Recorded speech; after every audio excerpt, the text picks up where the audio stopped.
Hello guys, mga mommies and friends. It's me again, Mami Julie B. So, itutuloy lang natin yung discussion natin kahapon about how to identify scammers on freelancing sites part 2. So, pagpasensyahan nyo na yung boses ko, hindi ko alam kung bakit pagising ko kahapon. Kahapon ang umaga ganito na siya hanggang ngayon. So, bago tayo magsimula, disclaimer lang, hindi po ako expert sa larangang ito. Ang share ko lang sa inyo yung experience ko as a freelancer. So, balik tayo how to identify scammers on freelancing sites. Number 6, unverified payment method. So, pag nakita nyo ako, usually makikita nyo to sa site ni Upwork or kay freelancer.com. Makikita nyo kapag unverified yung payment methods na nakalagay kay Upwork. So, usually hindi namin na-applyan yan. Kaya mga freelancer, hindi namin yun na-applyan. Kasi syempre, dapat verified yung payment methods niya. Kasi doon automatic na binabawas ng mga platforms yung sinasahod sa ating mga freelancer. Kaya mahalaga na naka-payment, verified, naka-check yan. Kung kay Upwork yan, naka-check yan ng color green.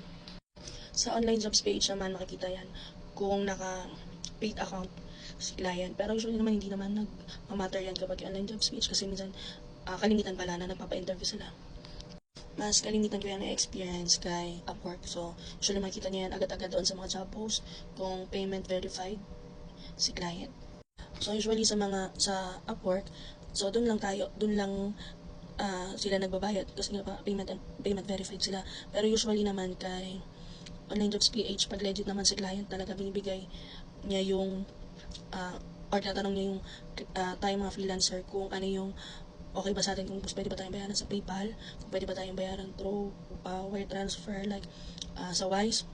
Usually sa online jobs PH naman makikita mo dyan kung or makakausap mo naman si client kung sasabi naman siya kung ano yung preferred nating payment method. Usually PayPal, Wise, yun yung kalimitang ginagamit sa online jobs PH. So, never pa ako naka-experience yung iba, parang mino-offeran sila ng cryptocurrency or money order. So, doon tayo dapat nag-stick sila doon sa secure payment ng platforms talaga gaya kay Upwork.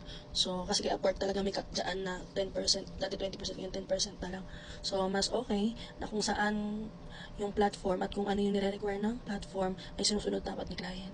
So, number 7, lack of portfolio or reviews. So, dito makikita mo talaga siya na yung mga reviews niya, mga past history or work history o yung mga past job post na ginagawa niya. Usually nakikita yan kay Upwork. So, malaking bagay yan kapag meron siyang reviews. Kasi sa Upwork, pagkatapos ng isang project, pwede siyang bigyan ng review ni freelancer. Ganon din naman siya.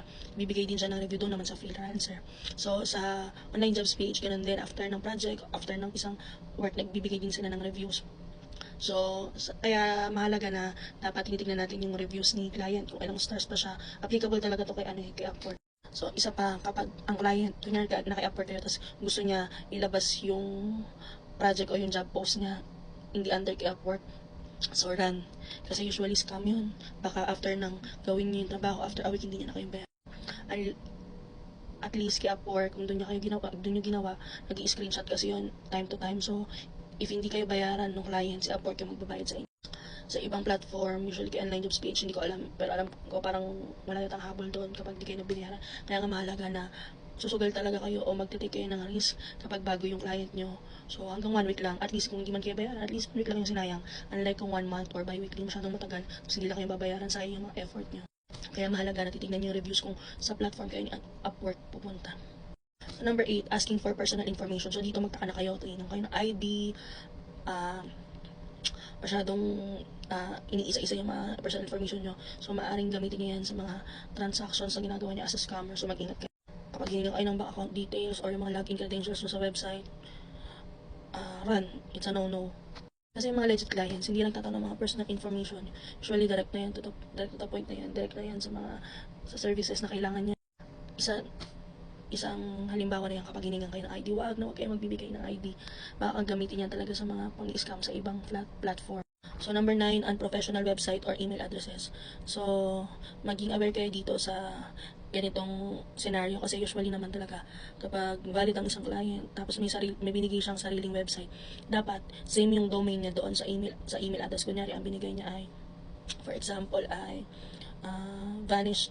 www.vanishhandemand.com. So, dapat yung email address niya may @vanishhandemand. Ganun. Kapag generic yung binigay niya, like Gmail or Yahoo, medyo kabahan na kayo.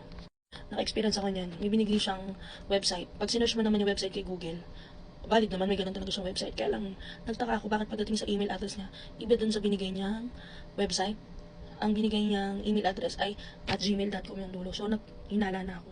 Kaya tandaan nyo, dapat laging may domain name. Same yun lagi sa website, saka yung email address sa dulo.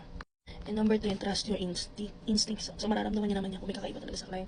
At saka, kagaya dun sa mga binigay ko sa inyo from 1 to 10, pag naramdaman nyo na ganito, parang out of 3 to 10, out of 4 to 10, meron siyang, nandun yung mga tips, ay kaba na kayo. So, hindi masama na sundin natin yung mga instincts natin, yung mga guts natin. Kasi syempre, mahalaga talaga na i-follow nyo yung mga tips na binigay ko. Kasi ito yung iwas sa inyo sa mga scammers, sa mga freelancing sites. So, syempre, kung nakaiwas kayo dun, so mas maganda na magiging matagumpay kayo dun sa freelancing journey nyo. So, na wala kayong ma-experience na may-scam kayo. Kasi mahirap kapag na-scam kayo, parang nakakadagdag siya ng, nadadagdagan ng takot mo.